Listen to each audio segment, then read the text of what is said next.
Newspapers are seemingly doing away with their critics every single day, and at the same time, a New York Times review can dictate the success of a Broadway show. So what is this weird climate that we are in for theater criticism? I've been mulling this over a lot, and there was only one person I knew I wanted to talk to, my friend MickeyJo, who you may know as MickeyJotheatre. So let's get into the conversation.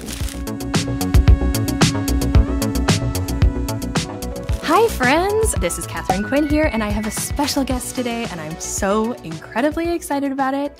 I have MickeyJo Boucher here, who is your favorite stagey YouTuber, theater critic. What else am I missing? No, I think that's it. Those are all of the things that I think that I do, all of the above. Amazing. I'm so excited. I've been a fan of MickeyJo's for years, maybe. It feels like it, probably since the pandemic, I think. And this is the first time that we're properly getting to chat, so I'm excited about it. I messaged MickeyJo to say, hey, let's talk about the state of theater criticism if you're game, and generously, MickeyJo complied. So it's a weird time for theater criticism. What are your hopes and dreams for the next 5-10 years with the content creation, with criticism coming from you, rather than just macro trends? That's a really big question. I would love to be able to segue into more things that happen offline, just because then I feel like I can be less scared about being freelance. Because if YouTube were to turn around tomorrow and say, oh, we're no longer running a partner program, you can no longer get revenue from the ads we run on your videos, I would have a very big problem. So then I'm looking to explore more things in post-show Q&As. I did something recently for a show that I'd seen in a fringe setting, and I was like, I love this show, you're doing a concert, let me come and do a post-show Q&A because I'm really excited about this project. And other little small-scale things, I have some plans I'm trying to get off the ground this year, don't we all? And hopefully that will lead to some exciting stuff. I'd love to do more interviews, but what I find really weird is I consider myself now not dissimilar to an outlet like a Broadway World or a Theatre Mania or a What's on Stage, where they publish reviews and features and news and interviews. And I do all of those things in different types of videos, but they do it with a whole editorial team. So the person writing the review is not necessarily the person interviewing the performers. So it starts to feel a little bit unusual, and everyone's very professional, but I start to feel a little odd about going and doing reviews at press events and being the same person who's then going to go back and review the show when it opens. Interesting. I feel like we have to get into macro trends now because my brain is just bubbling with all of the questions about it. You have hinted that some people perceive you as a less legitimate theater critic, perhaps because you're on YouTube as opposed to coming from an outlet that we've all, been reading for the last 50 years or whatever. What has that experience been like for you? How has that evolved? I kind of just like to let my work speak for itself, and even that probably sounds very pretentious to people, and it probably is, but I get enough positive feedback from people who enjoy my reviews that's kind of reassuring enough that I don't worry too much about the responses that question the legitimacy of all of it. And every time I read a think piece or I see a tweet talking about how theatre criticism is dying and talking about how no one relates to individual personalities in criticism anymore, like we used to have these really important critics, and now it's about the name of the paper and not about the name of the critic, and no one reliably follows one individual. I think I do experience that. I experience people who engage with my content and are interested to hear what I'm going to say about each new show. I love that. I mean, for instance, I almost never agree with Jesse Green of the New York Times. I would say 90% of the time, I don't agree with, I've had typically a polar opposite reaction to whatever he has said. And that is presumably the most important theater criticism in the world right now. And I don't have that experience. However, I know that there's probably an 85% chance that if Kate Ranking likes something, I will also like whatever they like. So it's like I find their TikTok content creation to be a way more reliable barometer of how I will feel about a show than a New York Times review, which I think our generation, younger generation, well, we might be in different generations. Are you Gen Z? I don't know where the boundaries. Are you a zillennial? I'm turning 30 soon. Maybe you're a zillennial. You're like a cusp. Does that make me a zillennial? What year were you born? 95. You're like right on the cusp. I feel like it's like 96. Hold on, I'm going to look it up. 96. So you are a millennial, barely. A zillennial. Wow. So yeah, I feel like our generation and younger generations are very, very receptive to like peer reviews in a way that Gen X boomers simply aren't. And unfortunately, or fortunately, or whatever, so many of these, old staid outlets are run by people who are Gen X and even more so by boomers, who I think are resentful of, I will be resentful of change when I am double my current age. Like I will be like, get off my lawn, kids. You're like, of course. And I will be so intimidated by new technology. I will be so intimidated by being obsolete in terms of like zeitgeist and how the world moves. Like, so I know a lot of that just comes from fear. Do you find an age disparity in terms of who perceives you as like legitimate or less so? Or is it just sort of like how, I don't know, like, are there any trends in who seems to take this more seriously on your end? That's definitely a thing. Because it's not that all of the older voices are indifferent, because there have been some wonderful older people, whether those are creatives or other critics or just people in comment sections, who have been so supportive and so kind. But usually, if there are critical voices, those are usually coming from older generations. There aren't many sort of in the younger generation who question that. But also, the two interesting things, I think, and we're going to talk about this more, I expect, but in terms of audiences responding to like the social media stuff and what Kate is sharing on TikTok, I think people value authenticity a lot now. And I think there's something about a down-to-earth review and also the language with which it's delivered, because this is something that, like, and I want to be articulate and eloquent and make great points, but I think it's not always necessary for a review to be inaccessibly worded. I think there's a lot of great stuff about being able to review on social media that feels more comparable to the way audiences actually talk about shows when they have conversations afterwards. When you see something, it's like, oh, I loved this, or oh, I didn't really like it for this reason.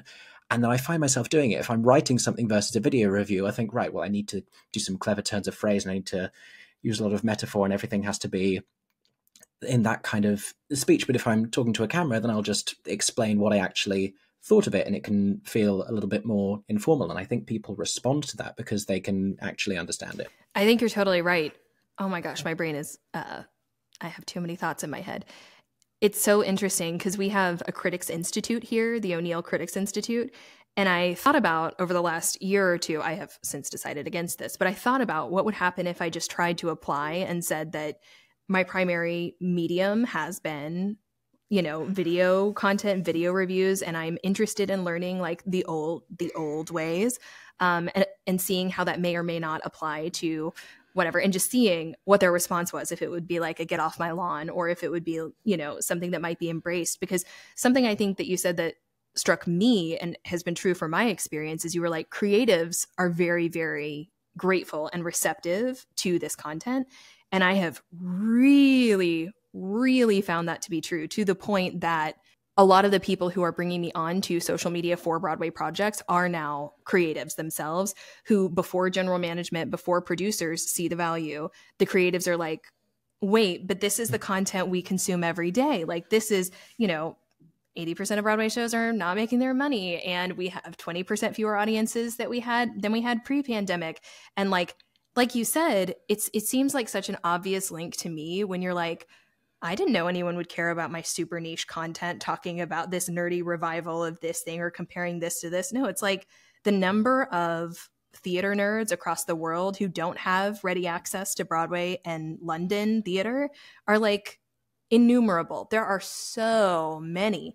And like, why wouldn't we want to tap into a non-New York centric or non-London centric audience and like offer those people theater experiences, whether it is content creation or behind the scenes or Q&As or live streaming or pro shots? Like, why wouldn't we want to invite a broader audience when we're not thriving as is? It's not like we're like turning people away at the door. It's like at the same time that producers are in, you know, marketing and GMs and everyone are begging people to come into Broadway theaters, we're like, but only if you can come to our physical location.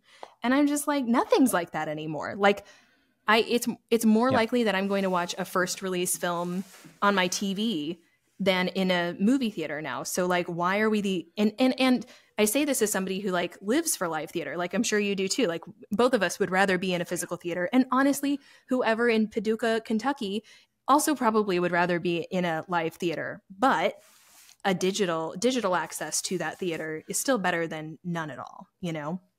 So anyway, I have also observed that creatives, sorry, I get really excited about this, but I've also observed that creatives are very, very grateful for this kind of content, for them, free amplification of the great work that they're doing that otherwise is not super commercially successful, you know? Yeah, the other thought that I was having was what you were saying about flowery language and metaphors. And I feel like, I don't know if this is a macro thing or if this is a Katharine Quinn thing, but I just feel like the world is so dark and so hard right now. We have access to so much entertainment right now and so many think pieces. And so like, it's just such a time of like challenging excess in general that it's like, no, I'm sorry. I don't want to read between the lines of your MFA thesis on why you hated this piece of theater. I would much rather go to YouTube and see MickeyJo and, you know, hear incredibly well thought out and like researched facts married with sound opinions, but in a way that I can digest, you know? I think that's sensible. So what do you think? What do you want the future of theater criticism to be, and what do you suppose it will be? Like, do you think that print criticism will become obsolete? Or do you think that there will be like one per city and then all of us? So I'm hoping that print criticism will endure and survive all of the challenges it's experiencing, because I do think that it's still important. I think it's definitely, and it's important everywhere, but I think it's more closely regarded by audiences in New York. I think places like the Times and everywhere else by extension, I think they have more ability to affect a show's success in New York than they do in London. And I think that boils down to the simplicity of tickets are more expensive, and people who are traveling to New York for theatre specifically want to go and see what the good show is. People travel to London for like history and royalty and a bunch of other reasons, and theatre is more incidental and not quite as expensive, and so they don't have quite as much of a relationship to the critics. We have this issue right now, literally this week, where a lot of regional parts of the UK are dialing back or completely removing their arts coverage, and so a lot of our regional theatres are suffering. I don't know if that's something that's also happening in the US. I know Washington Post is possibly that is definitely something that is happening here. I'm from Dallas, and most of the Dallas theater critics are no longer theater critics. Same with Washington Post was a big issue. So no, that's definitely happening here, where I feel like we pretty much outside of New York have like one major news publication theater critic per major city, and that's it, like if we're lucky. And otherwise it's just like bloggers and online pundits. Yeah. But what else I would love to see happening is more voices online, because I think a variety of different people and a variety of different backgrounds, but also a variety of different theatrical perspectives is what is going to benefit audiences the most. I've read so many reviews, especially when there are play revivals, and you think, wow, this actress just gave an incredible performance. And then you read the Times or whatever it is saying, actually, they didn't quite capture the nuance of it compared with the 1985 version at the National Theatre. And you're thinking, I wasn't alive when this happened in 1985 at the National Theatre. So you feel sort of less than as an audience member, like, oh, how foolish of me to enjoy it when it was clearly inadequate compared to the version from 30 years ago. So I think it's great to have perspectives that have that historical context and can make those comparisons, but you also, as an audience member, want to be able to read similar perspectives to your own. You want to know what the person who didn't know this writer's body of work thought approaching it for the first time. You want to hear from people whose culture and whose perspectives are relevant to the themes of the show and all of those good things. No, for sure, 100%. So what is the ideal balance of what is the ideal balance then between, classic theater criticism and additional voices, mostly through online resources? That's a really good question that I don't have the answer to. I know the balance is skewed wrongly at the moment, and in New York it's very, you have the traditional critical voices and they are sort of invited in to be critics, and then you have influencers, some of whom are creeping towards more critical stuff. I think everything that Kate is doing is legitimate criticism, and other than you find it in a different part of the internet, there's really no difference. And the people who are going to Kate's content are going there for their opinions and for their critical response to shows, which is articulate and eloquent and well thought out and informed. But it's not being treated the same way. It's not being given the same kind of professional access by the industry. And then over here, you have a lot of bloggers who feel as though their only option is to review. And so everyone does some variation on that. But I don't think everyone is necessarily reviewing in the way that they would if they knew they could be free of constraints, if that makes sense. You don't have to do this traditional thing. If you don't want to do a star rating, you don't have to do a star rating. I think there could be more freedom in how you respond to a show and present that to your audience. This is so interesting. As you're speaking, this is not something that I should do, but I'm just going to say this idea out loud of something that is sort of like a Did They Like It? Mm-hmm. Something sort of like a show score, but that is specific to people who are theater content creators, where you could easily access everyone's individual blurb. And then where you're talking about more nuance rather than a thumbs up or thumbs down or in the middle, what I would really love to see, which might be horrible for creatives, would be all of the rating systems would be publicly accessible. Is this, physically accessible? Is the space physically accessible? Then going through direction, choreography, sound design, music. If I could get just a graph of my top 30 to 50 theater pundits and have everyone, offer their ratings on that, and then have an overall scale from those humans. Or if I could just go and click to Last Midnight or Theater is Life, or just click on MickeyJo Theater and see this is MickeyJo's feeling about this show. How incredible would that be? I wish I don't need to start another business, but that would be, I would be, and it may not be a successful, I don't even know how one would monetize such a thing, but that would be really, really exciting, I think. Yeah. I love that. Yeah. This is sort of more of a thought than a question, but as you were talking, it's also been so apparent to me that so many proper theater critics seem to delight in the negative criticism. And you saying this doesn't match up to the 1985 performance of this, at the, performances that we've never seen before. It's so funny too, because, well, two things. One, I find as a theater goer, sometimes I hate a show the first time I see it and love it the second time around. And that's often because just a mismatch of expectation, whether it was marketing, Boop's marketing did not match at all what I anticipated the show being. The Wiz's marketing did not match what I anticipated the show being. And so the first time I see a show, half the time I'm just fighting against myself and my preconceived notions of what I thought my experience would be. This is a horrible example. The first time I saw Mamma Mia, I was this is a piece of trash heap garbage. I have now been in Mamma Mia, directed and choreographed Mamma Mia, played in the pit for Mamma Mia. I've seen it on Broadway 7 times on tour. I love it. I love it unabashedly, because the next time I went, I was like, well, this knows exactly what it is. And like, I know exactly what it is. And if I just like sort of check my brain at the door and open my heart and have a little fun with ABBA, like I'm going to have an amazing time, you know? And it's like, I almost wish that there were an opportunity to be like, I don't know. I mean, Show Score does that to an extent. Go see this if you like X, Y, and Z. But I don't know. I think there's something to mismatched expectations. And then the negative criticism is the other thing of like, it's tricky because it's like we've been talking about, for US content creators, it behooves us to post positive spins. For a theater critic, you will get more clicks if you post a negative spin.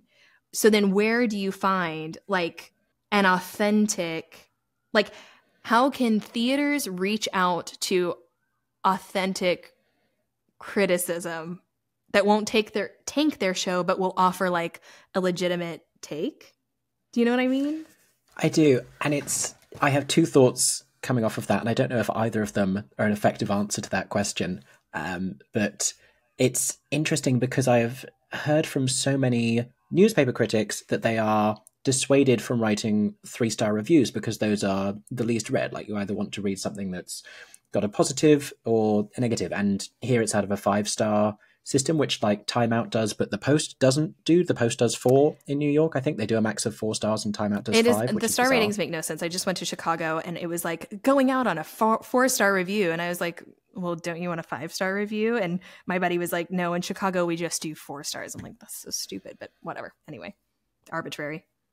But yeah, so I've heard from newspaper critics, they've been actively, like, if they submit a 3-star, they'll say, no, make a choice. This has to be a 2 or a 4 because they know people won't engage with 3-star stuff. It's worth saying as well, the other challenges that the newspaper critics are facing, the other frustrations that they share, isn't something that I experience with YouTube, because they talk about how they're not able to go and travel and see anything because it's their travel isn't getting covered by the newspaper. They're only going to let them see stuff in London. They're not going to pay to send them to go to different parts of the country and see good theatre, whereas I have the freedom to go and see whatever I want to see. They also talk about being limited by really restrictive word counts, and not that it necessarily benefits me to do that, but I can talk for 45 minutes in detail about a show and share that level of depth and talk about why this specific staging choice undercuts this emotional moment that's going to happen 10 minutes later, and how reframing it. I mean, it's getting closer to dramaturgy than criticism, but it's all wrapped up in one for sure. Oh my gosh.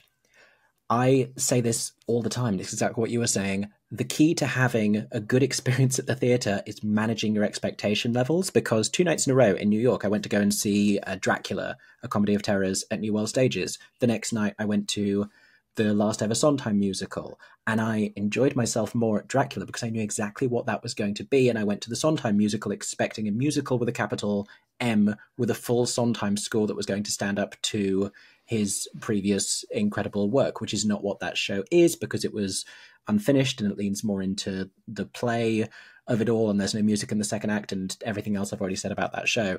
But like, managed expectations are going to be the best thing. And also meeting a show where there is no sense in going to a Mamma Mia and having a bunch of newspaper critics review it as if it's trying to be Ibsen and then talking about the shortcomings of the script and those other things, because the potential audience for that, who wants to find out if they're going to enjoy it or not, that question isn't being answered by that review. No, and similarly, reviewing shows out of town, it's not fair to like go to a show that's even at Broadway in Chicago and be like, you know, reviewing it as though it's night 1 on Broadway when it's its first public performance ever, and they could still have developments and workshops and all of this stuff. It's like, I think that's one of the trickier things. Like, I'm starting to make content about shows pre-Broadway, which is, I don't know, may prove to be very stupid, especially since I work on Broadway, but like, I'm trying to do it with as nuanced and gracious and informative a take as possible.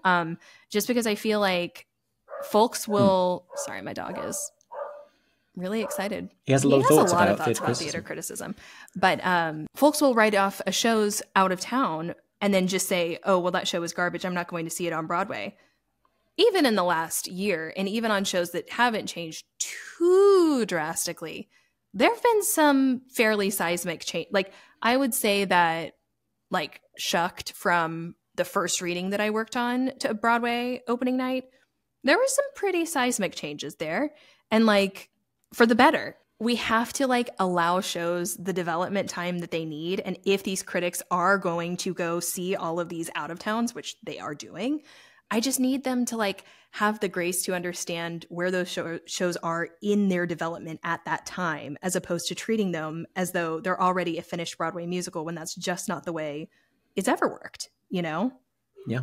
Yeah. I think as much as this applies to me as well, I think a lot of critics just see too much theatre every week to experience the proper emotional impact that is going to reach audiences. And then, not that there aren't audience members that also go and see theatre every night of the week, but you wonder why a critic has such a different response to a show, that a family from out of town will go to New York and that will be the one Broadway show they'll see that year, and they'll have a fantastic time because they're not seeing something night after night after night. If I took a break over the festive period, and the first time I went back to a theatre, I was like, theatre's amazing. And I wouldn't have that if I'd seen that show, the fifth show I was seeing that week. I've seen critics arriving to the theatre exhausted, hoping that it's going to be one act without an intermission and kind of willing the thing to be over, and they're not arriving with anywhere near the same perspective as an excited audience. It makes a huge difference.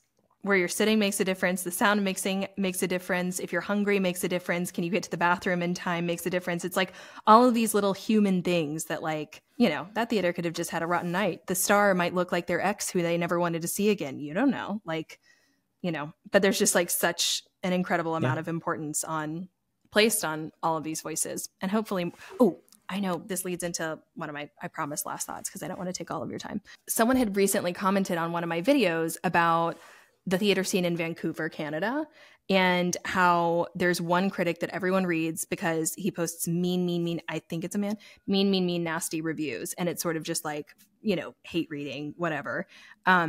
But there's a big conversation about response versus reviews, response versus criticism, and just like the size of voices, or like the number of voices that we're hearing as opposed to one outsized voice. And so I wonder if that might be a bit of where we're headed, where like, as time, I think one of the obstacles that we currently face, well, two thoughts wrapped up in under one umbrella, which is the problem is that the average human going to see a Broadway show is probably not going to be fed Kate's content. Theater nerds will be fed Kate's content. But that average human will pick up a New York Times or quickly Google the New York Times and see if Jesse Green made something a critic's pick. So what is the shortcut way for the average theater goer to have access to something that is like Kate's content?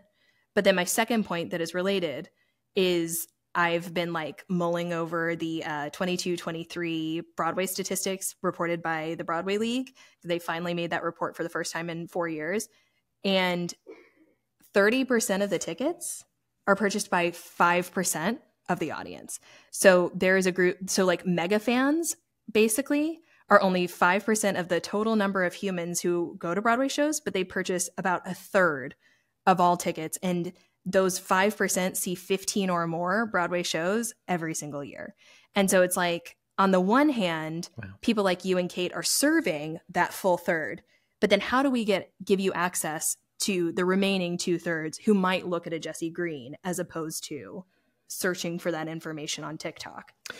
I think and I think about influencers in other industries, how they are more engaged and uplifted. And I think so much of what we do still feels very separate. And it's like, I'm going to tag the show account, and I feel like I'm very outside to all of this. And you don't have really much of a substantial relationship with the show. Like, someone attached to the show may have invited you to come and see. But I think if more content was to be supported and uplifted, it's something as simple as like, where Kate is saying great things about a show, that being shared through the show's own social pages, because someone may not seek out or know how to find Kate's content if they're not a hardcore theatre nerd, like you say, but they might look up the show on social media. They'll go to the website and they'll try and find information about it. And I think those kind of real perspectives, any opportunity to link up those, let's say, more casual audiences